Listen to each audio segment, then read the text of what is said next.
शिक्षा की, किस तरीके की शिक्षा इस वक्त हरियाणा में है और इस शिक्षा को लेकर किस तरीके की तैयारियां हैं, कैसे स्टूडेंट्स की तरफ से शिक्षा ग्रहण की जा रही है और कितनी तैयारियां अलग अलग तरीके से शिक्षा को लेकर हो रही है। इसका सेशन को होस्ट करेंगे मेरे सहयोगी पराग और इस सेशन में हमारे साथ होंगे परिमल जी, डायरेक्टर आईसीएस के। सर, आपसे रिक्वेस्ट करती हूँ कि मंच पर आइए और इस सेशन को हम पराग रिक्वेस्ट करती हूँ कि आप मंच पर आए और इस सेशन को आगे बढ़ाएं, जिसमें हम बात शिक्षा की करेंगे, किस तरीके से शिक्षा का स्तर है उस पर चर्चा होगी।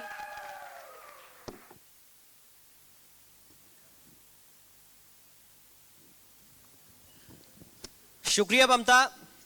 तो आज इस सत्र में शिक्षा से जुड़े मुद्दे पर हम बात करेंगे। आईसीएस से डायरेक्टर परिमल जी हमारे साथ मौजूद हैं। सबसे पहले सर स्वागत है आपका। सवाल मेरा यही है कि कैसे अपने कोचिंग के जरिया या अपने संस्थान के जरिया बच्चों को आगे बढ़ाने के लिए, छात्रों की पढ़ाई के लिए आपकी ओर से योगदान दिया जा रहा है। पहला सवाल, रिएक्शन आपका। Thank you sir. ये हिसार लाला लाजपत राय की धरती, और जैसे कई बार हम लोग जो है ये डिस्कशन करते हैं, अभी जो हमारे पूर्व वक्ता थे, सवाल भी पूछा था मैंने, डिस्कशन भी किया था। युवा हमारे पास आते हैं सरकारी नौकरी की तैयारी करने के लिए, हम लोग सरकारी नौकरी की तैयारी करवाते हैं और ये टोटली डिपेंड करता है गवर्नमेंट की पॉलिसीज के ऊपर जी। अभी जो मैं कह रहा था, तो बीजेपी सरकार ने बहुत अच्छा काम किया है, बिना खर्ची, बिना पर्ची और पढ़ने के दम पर और मेरिट के दम पर। इस हिसाब से पूरे प्रदेश में बहुत अच्छी जो है इमेज सरकार की बनी और युवा पढ़ने लग गए कोचिंग सेंटरों में और पढ़ाई की तरफ जो है रुझान बढ़ा है। हर जगह पर भीड़ है, हर जगह पर जो है आपको युवा जो है दिखेंगे कि हाँ, वे लोग जो है अपनी पढ़ाई करके, तैयारी करके एक रास्ता पकड़ते हैं और गलत डायरेक्शन में जाने से भटकते बचते हैं। जिस प्रकार से जो है, जैसे ये चलता था, भाई खर्ची चलती थी, पर्ची चलती थी और ऊपर से जो है वो आता था, भाई ये लगाने, ये नहीं लगाने हैं, वहां से ये सुधार होकर बहुत अच्छा काम किया है। लेकिन कुछ इश्यूज के ऊपर जो है सरकार के साथ डिस्प्यूट रहता है। जैसे अभी मैं बात कर रहा था हरियाणा पुलिस की ज्वाइनिंग को लेकर के। हरियाणा पुलिस की ज्वाइनिंग को 4 साल हो गए। 4 साल से जो मैं इस चैनल के माध्यम से उठाना चाह रहा हूं, इतना लंबा समय नहीं लगना चाहिए, वो टाइम लाइन के अंदर फिक्स होनी चाहिए। और पहले भर्तियां होती थी वो 6-8 महीने के अंदर पूरी होती थी। अब जैसे फॉर्म निकलते हैं, 3-4 महीने में पेपर हो जाता है, 1 महीने में रिजल्ट आ गया, 1 महीने फिजिकल निपट गए और उसके बाद 1 महीने में डॉक्यूमेंट वेरिफिकेशन करके और 6-8 महीने में सिलेक्शन हो जाते थे पूरे। लेकिन अब भर्तियों में टाइम बहुत ज्यादा लंबा लगता है और कुछ ना कुछ सरकार की तरफ से ऐसी चूक रह जाती है जिसके कारण हर बार केस हो जाता है। अब भर्तियों जो है मजाक हो गया है कि सरकारी भर्ती पहले विज्ञापन होगा, उसके बाद जो है रिटन टेस्ट होगा, फिजिकल होगा, फिर डॉक्यूमेंट वेरिफिकेशन होगा, फिर और चीजें होंगी, फिर धरने, प्रदर्शन, कोर्ट और ये सब चीजें होने के बाद ज्वाइनिंग होगी। तो इस प्रकार से जो ये 6 महीने का प्रोसेस था, 4 साल पूरे होने के बाद भी आज भूख हड़ताल पर बच्चे बैठे हैं और बहुत दयनीय कंडीशन में है। मीडिया को वहां पर जाके कवर करना चाहिए, उनकी आवाज उठानी चाहिए और मंत्रियों तक बात पहुंचानी चाहिए। जैसे विपक्ष इस मामले पर बिल्कुल कुछ भी नहीं कर रहा है। मैं जो कहना चाह रहा था, लेकिन वो जो बात बनी नहीं, आप कह रहे थे विपक्ष होना चाहिए और ये होना चाहिए, तो विपक्ष की तरफ से भी वहां पर कोई आदमी आज तक नहीं गया है और सरकार की तरफ से भी कोई भी आदमी नहीं गया है। तो लोगों की सुनी जानी चाहिए और विपक्ष भी उठाए बात को और पक्ष भी उठाए, सरकार भी उठाए और उसका जो है रिजोल्व करे तो ज्यादा बढ़िया ये बात है। तो सर, हम लोग जो तैयारी करवाते हैं, तैयारी करवाने के बाद अगर गवर्नमेंट की पॉलिसीज बढ़िया है तो उस तरीके से काम बढ़िया होता है। एक और सरकार की तरफ से जो है, मैं तो सरकार की जो है, मैंने मुख्यमंत्री जी को अभी सोनीपत में आए थे तो उनको मैंने पहली बात कही थी कि हरियाणा पुलिस के बच्चे जो भूख हड़ताल पर बैठे हैं, जो धरने पर बैठे हैं, अतिशीघ्र ज्वाइनिंग दी जाए।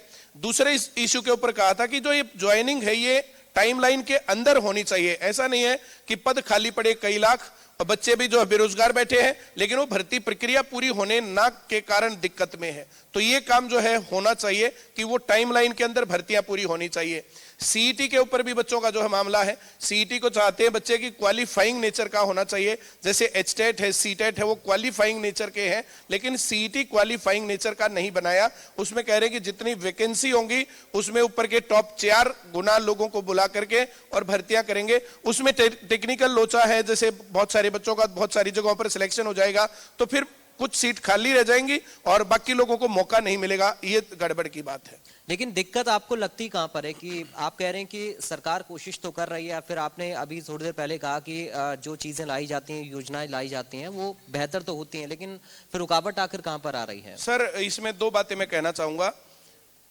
पहले मामला ये था, जैसे मजाक की बात है कि जो पर्ची बना दी, जो उसमें कोई जो है टेस्ट लेना नहीं, कुछ करना नहीं, अब वो इंटरव्यू पिंटरव्यू जो लगाने वे लगाने हैं। अब ये पहली बार जब ये काम होता है तो जो जैसे पेपर होने लगे तो फिर पेपर लीक होने बंद हुए, फिर जो ये बीच के बिचौलिया और ये सब चीजें ये गड़बड़ करने लग गए, दूसरे लोग बैठने लग गए। तो सरकार ने बहुत बेहतर काम किया उस पार्ट के ऊपर।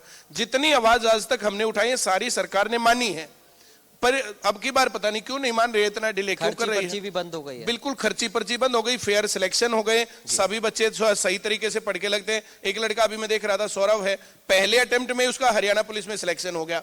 अब लड़के जो है जैसे इस प्रकार से, अब एक नॉर्मल परिवार से बच्चा पढ़ के तैयारी करके जॉब लगता है। अभी मैं आया तो यहाँ पर एक लड़की थी, सर मैं आपके ही कारण यहाँ पर जो है पढ़ के जो है जॉब कर रही हूँ। तो इस प्रकार की चीजें जो मिलती हैं तो ये बहुत अच्छा है, और जो नॉर्मल बच्चे पढ़ के जॉब लगते हैं। लेकिन जो ये डिले है ना आज के टाइम पर, तो ये डिले के ऊपर सवाल उठ रहा है। मुख्यमंत्री जी पता नहीं क्यों अपनी छवि को थोड़ा सा कम कर रहे हैं, इस कारण से सारे के सारे फैन हैं, जितने बच्चे वहां बैठे सब के सब मुख्यमंत्री जी के फैन बैठे हैं। लेकिन अब ये डिले होने के कारण अब जो हालत खराब है। आप भी फैन है मुख्यमंत्री जी के? मैं बड़ा फैन हूँ सर। मैं तो थैंक यू करने गया था कि सीईटी का एग्जाम आपने फेयर तरीके से करवाया और सभी स्टूडेंट्स को आपने अच्छा परिवहन व्यवस्था दी। मैं सर जो मैं पॉलिटिकल आदमी नहीं हूं, जो बात सही है मैं सही बोलता हूं, जो गलत है मैं गलत बोलता हूं। जैसे भर्ती नहीं हो रही तो उसके ऊपर आवाज उठानी चाहिए। अब जो अच्छा काम किया उसके ऊपर मैंने तारीफ भी की है। ठीक है, अभी आपने कई सारे मुद्दों का जिक्र किया। आपने कहा कि सरकार तो कोशिश कर रही है, लेकिन कहीं भी अड़चन कहीं ना कहीं आ रही। प्रशासन क्या जिम्मेदार है इसके लिए, आपको लगता है कि? बिल्कुल सर, बिल्कुल। जैसे पहले उनको पता नहीं था। हाँ। और जैसे मैं तो कई बार जाके जो कह चुका हूं कि सर इस पूरी भर्ती की प्रक्रिया को आप जो है मेरे साथ बैठ के डिस्कस करके कर लीजिए। आप पूरे जो है इस भर्ती प्रक्रिया में कहीं भी सवाल ही नहीं बचेगा।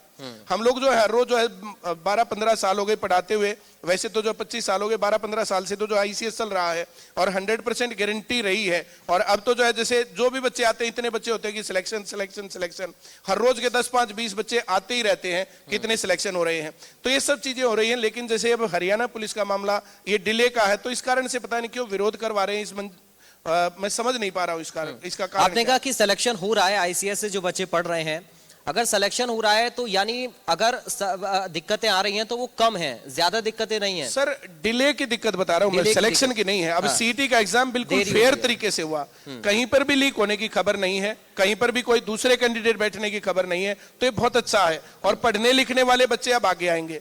अब सरकार में आपको जो है ना, जो वो आदमी नहीं मिलेंगे जिसको पढ़ना नहीं आता, लिखना नहीं आता, लेटर लिखने नहीं आते। अब आपको पढ़े वहां पर जाकर के ग्रुप डी के बच्चे ऐसे मिलेंगे जिनको इंजीनियर से ज्यादा ज्ञान मिलेगा। आप जाके चेक कर लेना। और डिपार्टमेंट्स की रिव्यू है सर जी। तो किस डिपार्टमेंट में आपको लगता है कि बेहतर भर्तियां हो रही हैं या फिर काम हो रहा है, और कहां पर? सर भर्तियां तो अलग अलग जगहों पर लगातार होती रहती है, ऐसा नहीं कि भर्ती नहीं हो रही, होती रहती है। की दिक्कत किस में ज्यादा आ रही है? अभी जैसे टीचिंग का है, 2012 में भर्ती आई थी, 2012 से आज तक भर्ती नहीं आई है, वैकेंसी नहीं आई। अब एचटेट और सीटेट का है, वैकेंसी निकाली है, अब उसको पूरी पता नहीं कब करेंगे, ये नहीं पता है। जैसे हरियाणा कौशल निगम के माध्यम से कोई भी पारदर्शिता नहीं है, उसके थ्रू जो लोग नौकरी लगाए जा रहे हैं वहां झंझट है जी। अब उसके अंदर जो है किस चीज का क्या वो क्राइटेरिया क्या नहीं है, किसी के सामने क्लियर है ही नहीं। कुछ लोग लग जाते हैं, कुछ रह जाते हैं, ज्यादा नंबर वाले रह जाते हैं, कम नंबर वाले लग जाते हैं, तो वहां पर फिर ये जो है लोचा आ गया। तो ये हरियाणा कौशल निगम के माध्यम से जो ये टेम्परेरी जॉब्स दे रही है सरकार, ये नहीं देनी चाहिए और चाहिए कि परमानेंट जॉब्स दे।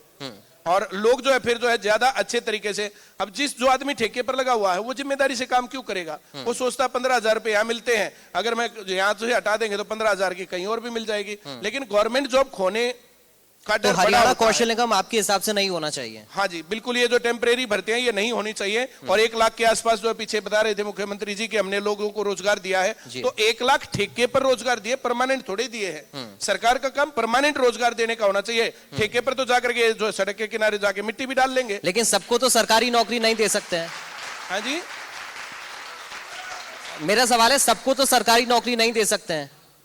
जितनी पोस्ट है उतनी दे दो, हम तो उतनी मांग रहे, ज्यादा मांग ही नहीं रहे जी। अब यहाँ पर ये बैठे हैं मदन लाल जी, बताओ जो है इनके बाल भी उड़ गए हैं, कब कहाँ सरकारी नौकरी चाह रहे हैं, ये सेंटर की ब्रांच चलाते हैं, बढ़िया काम चला रहे हैं, कहाँ दिक्कत है इसको। अब इनके साथ में अमन बैठा है, इलाहाबाद ब्रांच चलाते हैं, कहाँ नौकरी मांग रहे हैं, ये जो आराम से दूसरे लोगों को नौकरी दिलवाने के पक्ष में है। आईसीएस ने जैसे 250 ब्रांच चला रखी, तो हर ब्रांच में 10 आदमी लगा लो कम से कम, और 10 आदमी फिर बाकी काम करने में भी, तो 5-7 हजार आदमियों को तो रोजगार हमने भी दे रखा है। आपको तो बधाई हो। Thank you sir.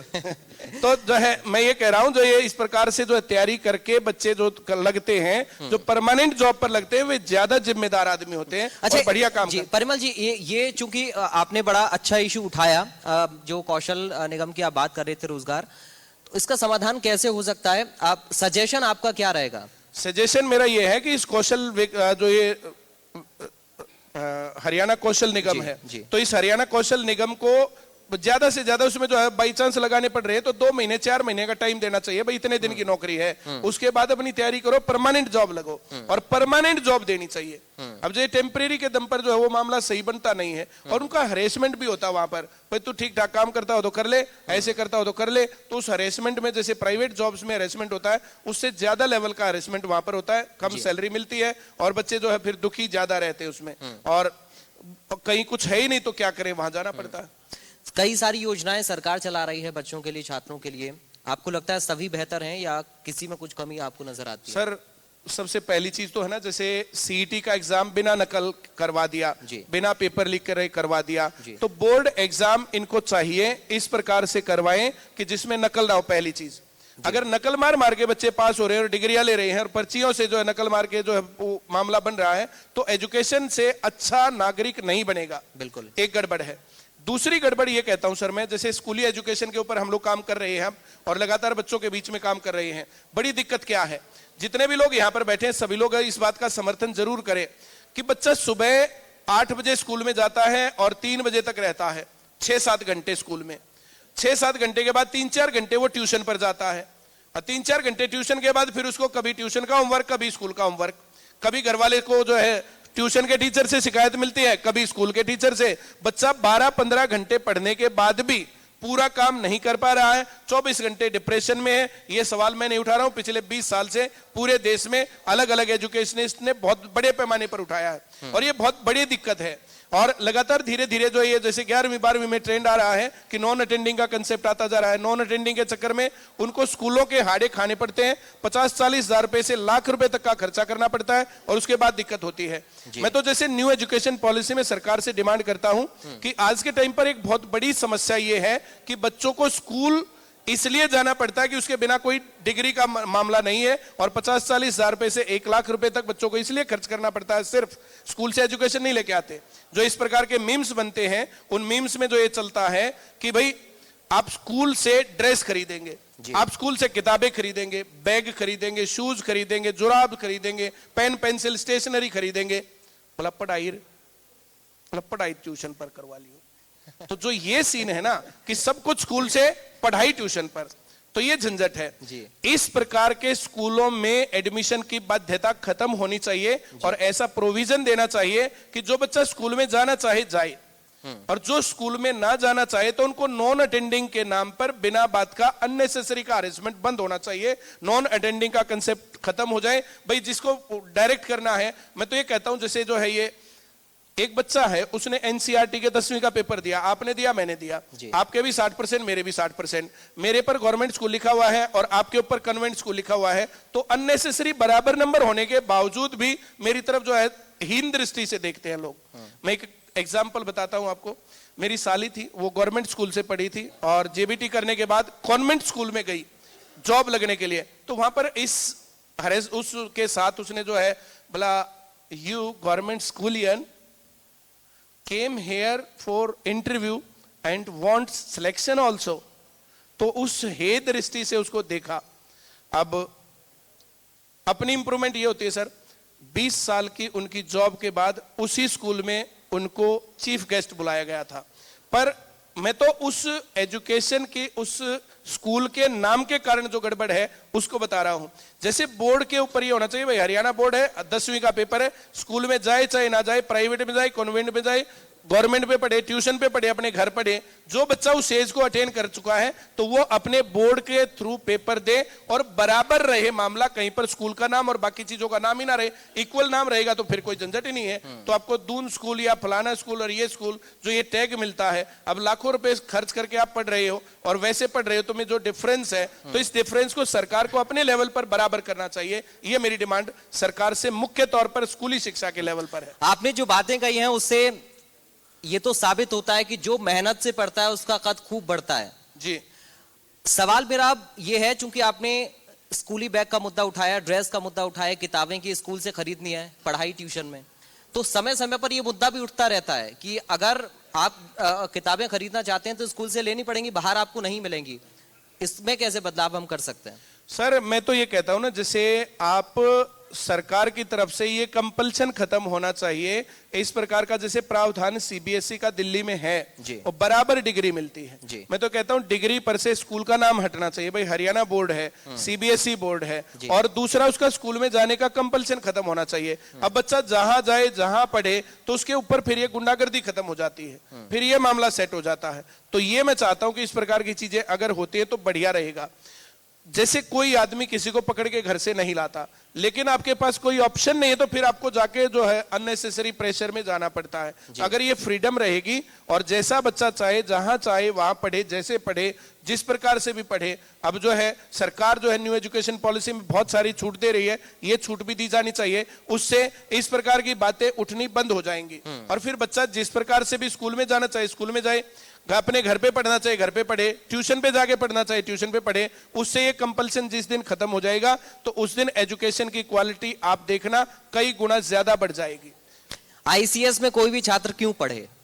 आईसीएस में कोई भी छात्र क्यों पढ़े? आईसीएस में आओ, 2 दिन की ट्रायल क्लास लो, सारी बातें पता चल जाएंगी।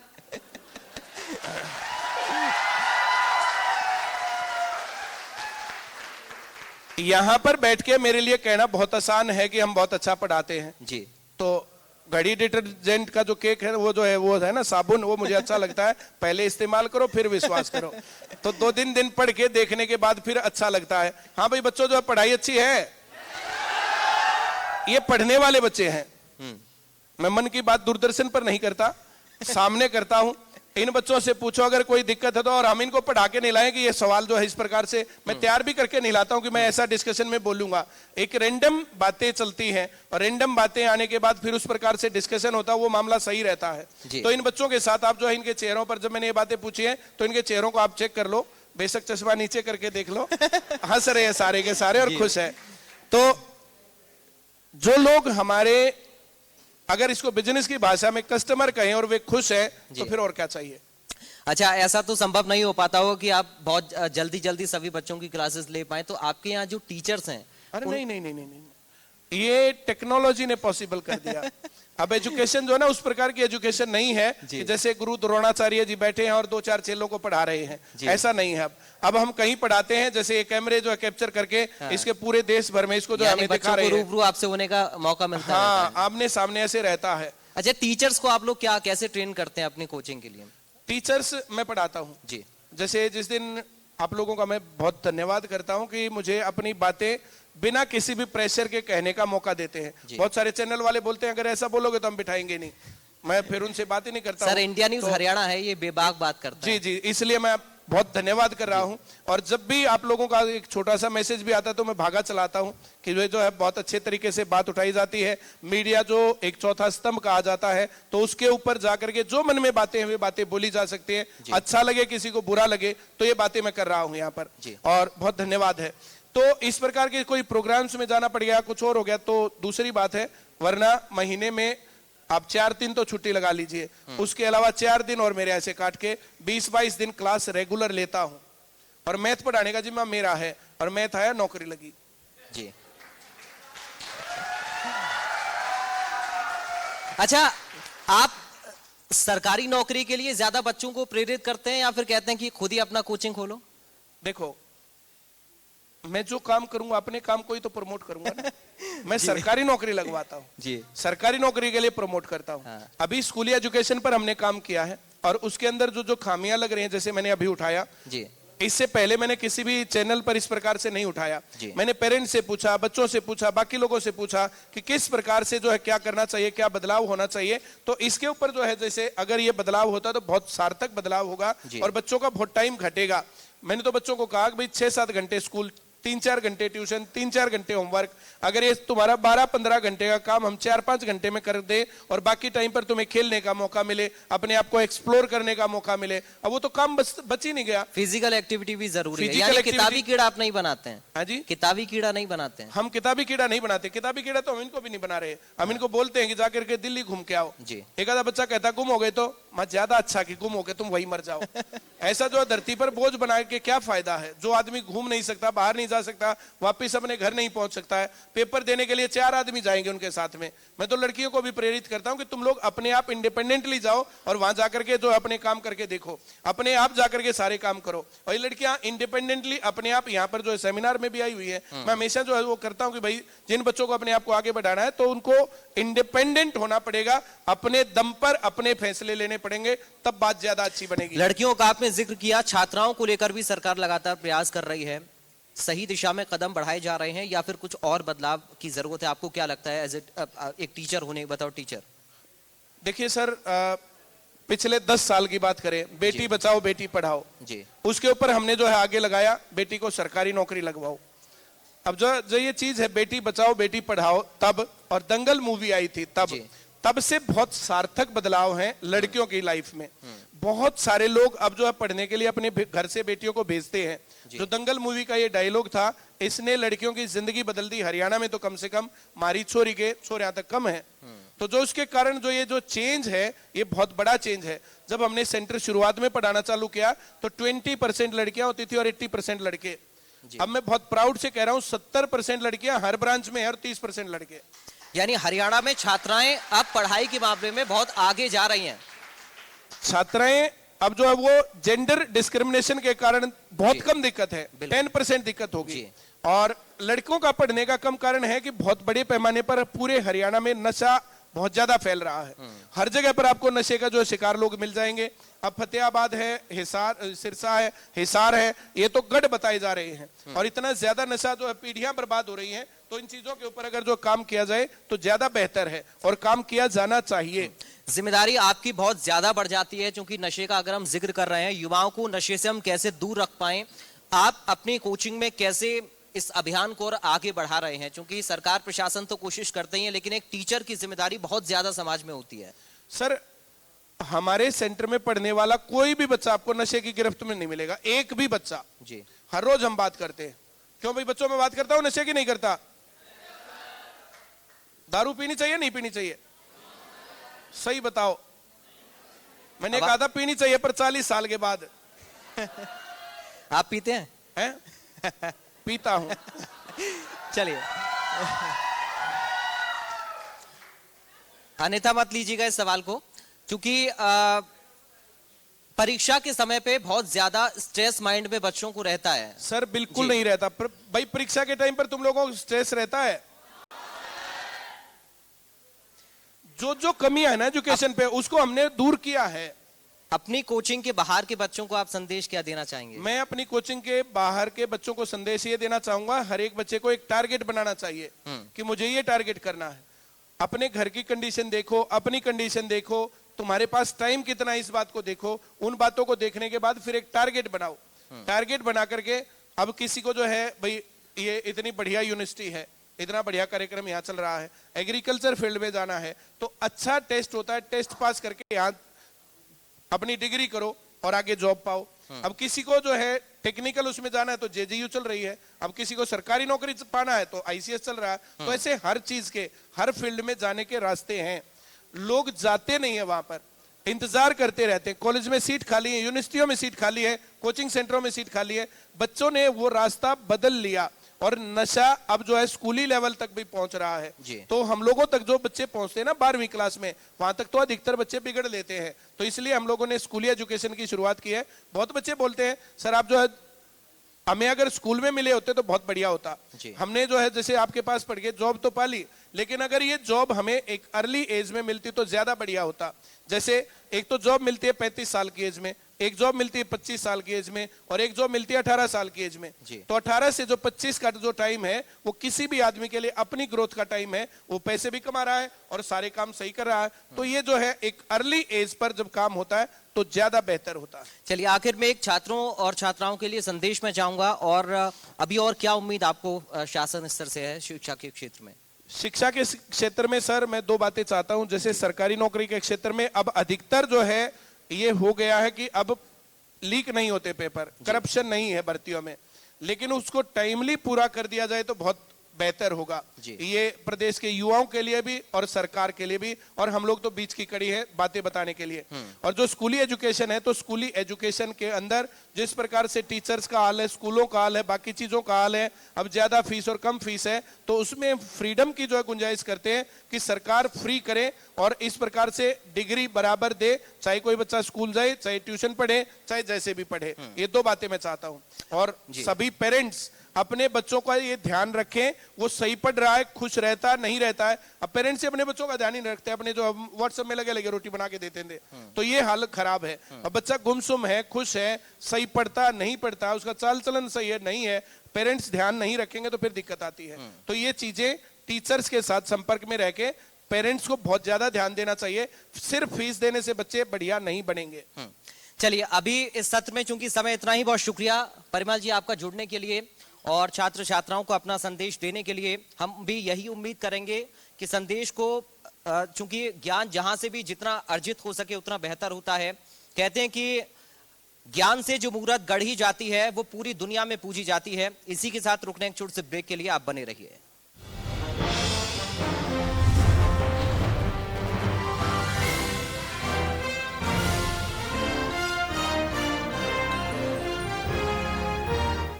Associate sponsor Gorkha Anti-Theft Security, Sorki Industries, Solution for Rural and Urban Infrastructure, Agricultural Partner Shaktivardhak Seed, Venue Partner Chaudhry Charan Singh Haryana Agricultural University, Print Partner Aaj Samaj, Digital Partner IndiaNewsHaryana.com,